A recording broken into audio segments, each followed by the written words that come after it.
today we're here to talk about your senior career plan, and it's really a series of steps that you can take during your final year on campus to make sure that you are ready for your career journey.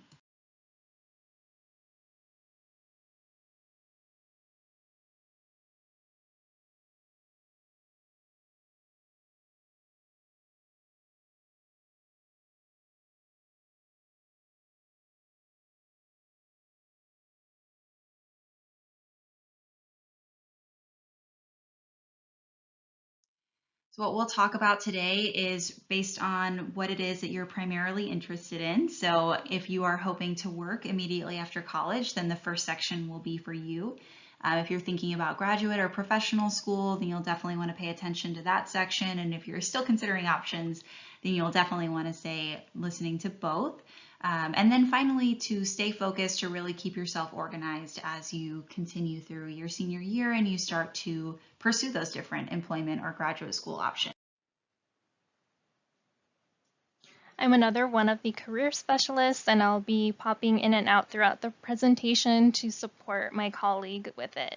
So here we have the learning objectives for this recorded workshop. So hopefully by the end of it, you'll be able to identify job search methods, describe how to search online for jobs, and explain the importance of tracking applications for jobs or graduate programs. So no matter what your next step is, whether it's jobs or graduate programs, we hope that you'll have your next steps for how to go about searching for these things, and also how to track your applications and your progress so that you can do adequate follow-up if needed. At the bottom, we have two of our NACE career readiness competencies. We'll go over these in more detail in the next slide, but these two are the ones that are associated with this workshop as you kind of plan for your next steps after graduation. So the first is critical thinking. So this is your ability to analyze and connect your existing skills and experiences and communicate through applications and things like that to like an employer or a grad school program, how these skills and experiences have prepared you for this next step that you're looking at. Then we have career and self-development. So you've identified, what is your goal, and you are taking this next step, whether it is, your first job out of graduation, or it's identifying a graduate or professional school program that will help you get there. And this slide has all of our career readiness competencies that NACE has put together. And NACE is the National Association of Colleges and Employers. And what they have done is come up with 8 different competencies that really highlight that a college student, is ready for the job market. So the ones that we highlighted today are just 2 of those 8, but hopefully during your time on campus, you are developing in all of these areas. Okay, so the first section is all about seeking employment. When it comes to seeking employment, the first step that you want to take is making sure that all of your materials are ready. So that's what we mean when we say prepare your toolkit. So if you haven't already, you can get your resume critiqued with a peer advisor or a career specialist to make sure that you are really putting your best self out there and really prepared so that employers can see the great skills and experiences that you bring to the table. You also can practice your interviewing skills, and we have a couple of different options for you depending on what works best for your schedule and your particular needs. So one option is to make an appointment, and you can meet with a career specialist to go over any logistical questions that you have, maybe about a virtual interview or about a panel interview or the different types of questions that you might face. And you can also practice a mock interview with a career specialist where you'll be able to get real-time feedback from one of our staff members so that you can really hone those answers and make sure that they are as strong as possible. Another fantastic resource that is available to you is called Standout, and it's available in your Handshake account. You can click on Career Center and then Resources, and Standout is among those resources. And it is a 24/7 available platform where you can practice pre-recorded questions and you can record your responses if you have a webcam. And the great thing about it is that you'll be able to see, do you use a lot of filler words? Like I just said, the words, or, maybe you'll say like, or yeah, or something to fill that space. And it really helps you to identify where you're doing that and to try to counteract saying those filler words. You can also pay attention to, are you paying attention, or are you providing eye contact to the camera? So, a lot of interviews are going to be taking place over Zoom or other virtual platforms. And so getting that practice to interview in that sort of setting is going to be super helpful because it will very closely mirror the real experience that you may have. You can practice preset questions that the Career Center staff have put together for you, or you can actually design your own interview questions based on whatever challenges you may have with different types of questions. And you can review those on your own. You can also make an appointment with your career specialist so that we can go over them together with you and talk about areas of strength as well as any areas for improvement. So once you have that toolkit put together, the next step is to really start to implement your search. So if you haven't yet made an appointment with your career specialist to talk about your career goals, what you're hoping to accomplish, I would highly recommend that you do that because we can work with you based on what it is that you're interested in finding. So what is that dream job of yours? And what is the best methodology? For some of you, it might be online. For some of you, it might be through networking. It might be attending job fairs or information sessions. So we can really help you to create a tailored approach that's going to help you be as successful as possible in your job search. We also recommend that, of course, you continue searching online. So, you may use some websites. We would highly recommend Handshake and CareerShift. But there are other ones that are out there based on different industries or interests that you may have. So those are also great.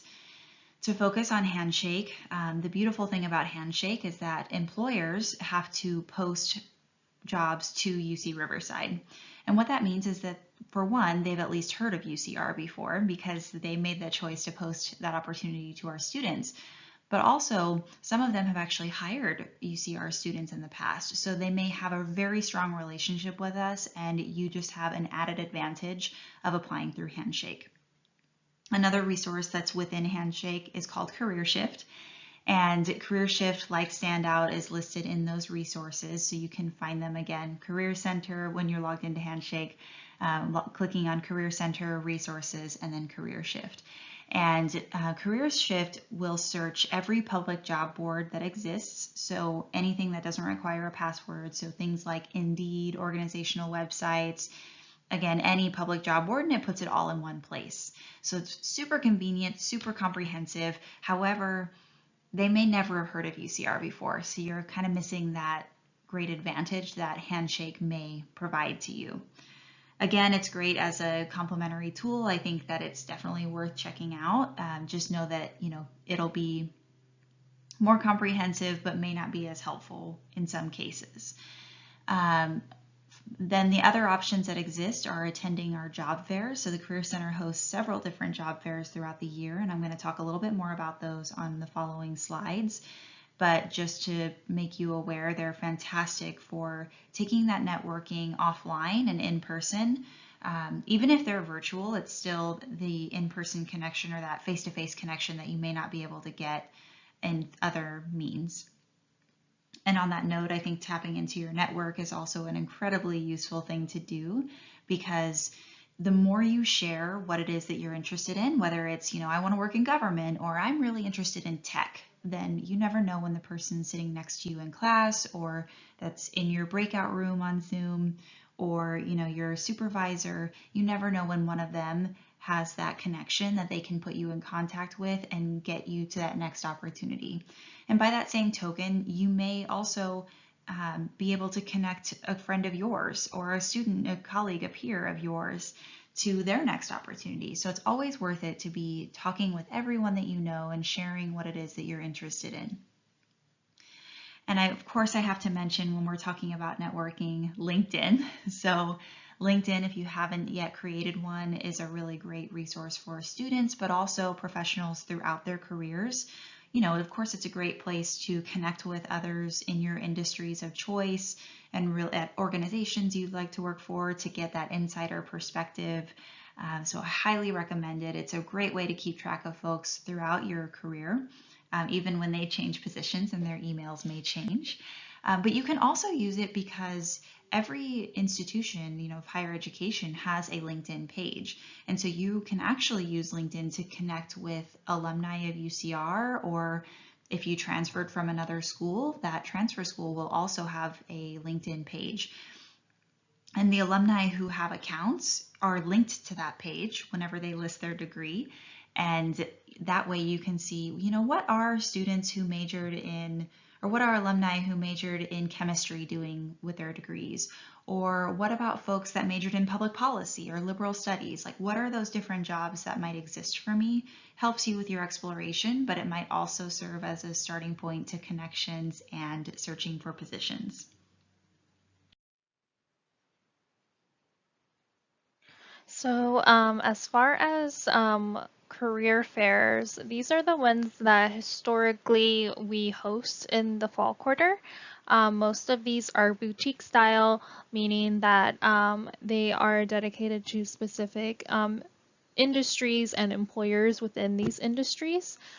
So we have the work study job fair, which is for employers who have work study opportunities open to students.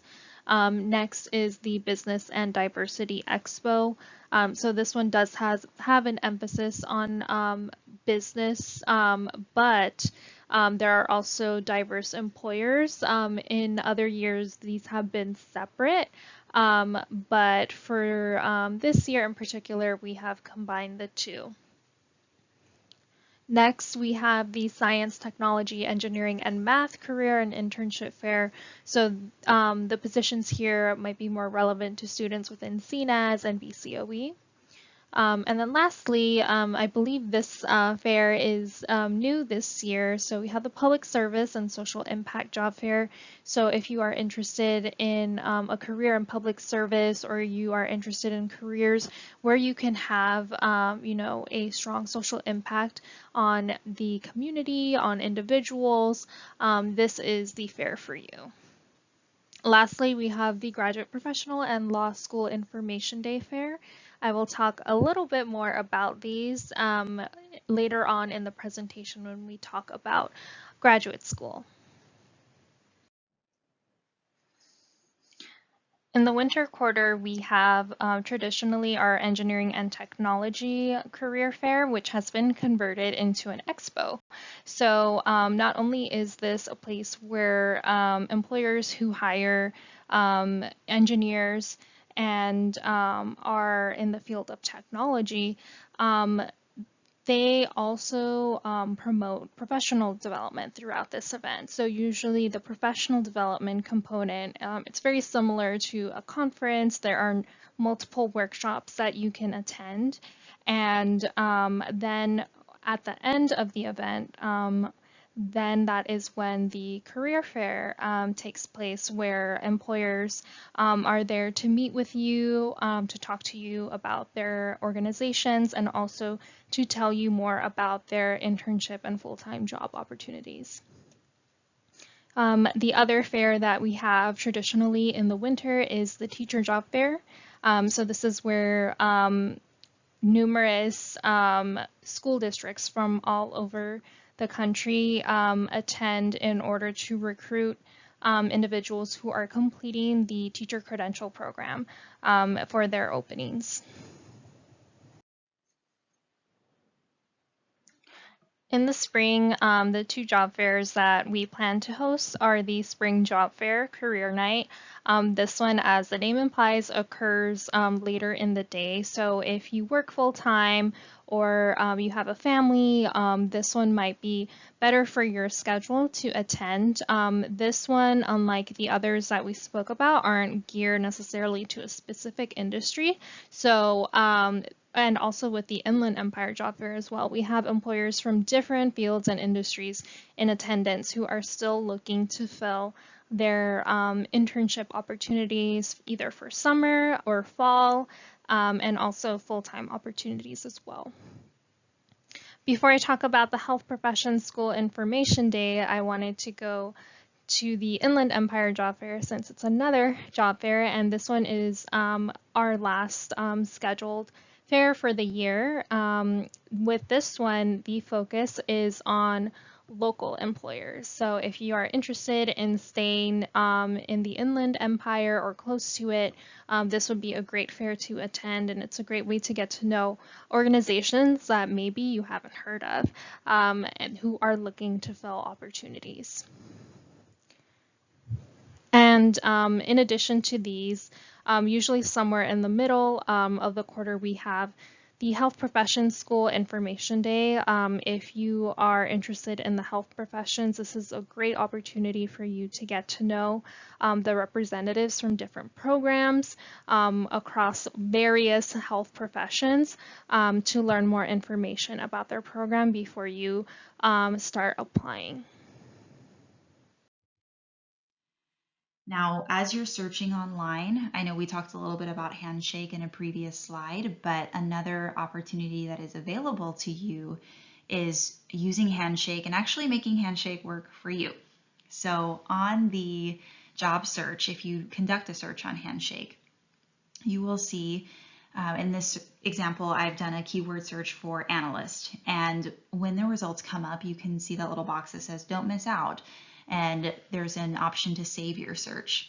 And this box that's on the right-hand side that says job alert settings, you can title this search, you can let Handshake know how they should notify you of opportunities and how often you would like to get those notifications. So, maybe you're a busy student, you've got midterms, maybe you're working, maybe you're volunteering, maybe you're taking care of family. You may not always think about logging into Handshake to search for the next opportunity for yourself. So this is a fantastic way to make Handshake work for you.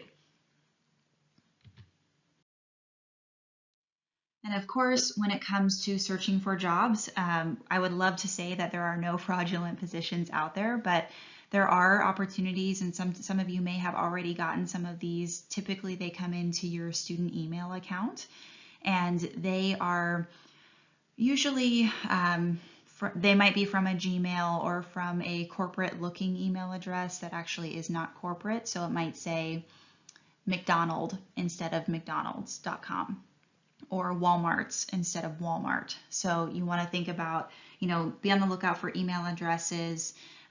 Typically they say that they are traveling and they need support while they're home running errands, and the job really just feels too good to be true. So in that case, if it feels too good to be true, a lot of work and maybe not a lot of effort on your part, it might be. So if you have any questions, you can always email the Career Center at careerrecruiting@ucr.edu, and that will reach our employer relations team, who can better speak to if an employer is fraudulent or legitimate. All right, so now we're going to shift gears a little bit to apply to graduate and professional schools. As far as graduate and professional school fairs, we have the Graduate Professional Law School Information Day Fair. This one is slated for fall. And at these fairs, in addition to the health professions information fair, you can learn more about the different programs from the representatives themselves of these programs. You can ask them questions about the application process, about the programs, and sometimes they have fee waivers as well. So it's a really great opportunity to not only ask questions, but also to make it easier for you to apply financially as well. In addition to these fairs, we also occasionally host information sessions for specific schools and programs. So keep an eye out for those since those can occur at varying times. And in addition to conducting this search, whether you are going to these fairs or searching online through a site like petersons.com or a combination of these two, track your application deadlines and the materials that are required. Programs can have very different materials and deadlines. So it can be really easy to lose track of things really quickly, unfortunately.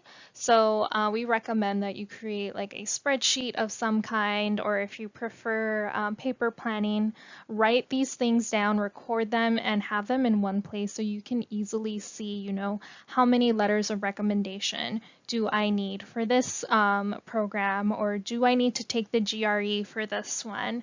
So like who to send it to. So I highly recommend that you do that since it can be very confusing very quickly since they have different requirements. And in addition to the application materials, make sure that you continue to gain related experience, whether it's on campus, in the community, or volunteering. Make sure that you do this at the same time to continue to build up your experience and your skills so that you can bring these things to your graduate program or professional program of choice. So finally, we're entering the home stretch here, and we're going to talk about what it means to stay focused. So as you're applying, whether it's for graduate school or for positions, jobs, full-time or otherwise, find a way to really help yourself stay organized. And for some of you, this might mean an Excel document or Google Sheets where you can look at, okay, what's the position or the program? When did I apply? Have I followed up? Have I had an interview, or are there any next steps that I should be aware of? And really helping yourself stay accountable, because you might find yourself applying to 10 jobs a week, and it's very challenging to keep all of those facts straight. So the more you do ahead of time, the more you will thank yourself later. So really find a system that works for you. Some of you might prefer handwritten notes. Some of you might like a calendar, whatever works. Find something that's going to help you to stay organized. Of course, continue to network, and LinkedIn is fantastic because it helps you really keep track of your network. You don't necessarily have to hold on to email addresses or anything along those lines, but you just want to keep that network going and keep preparing for the next opportunity, and sharing what it is that you're interested in, because until you have secured something, you still want to keep searching so that you're never stuck with nothing to do. And of course, you'll want to take advantage of the Career Center, so making sure that you are coming to our workshops. If we're hosting information sessions for employers that you're interested in, of course, coming to those, because it gives you the chance to really meet face-to-face with an employer, get those questions that you have answered, and learn what it means to stand out for their particular applications. And the same is true for graduate programs. And then finally, as we've talked about for the career fairs, you want to make sure that you're attending those, doing the research ahead of time to know who's going to be there, what opportunities they have, and making sure that your resume is ready for them.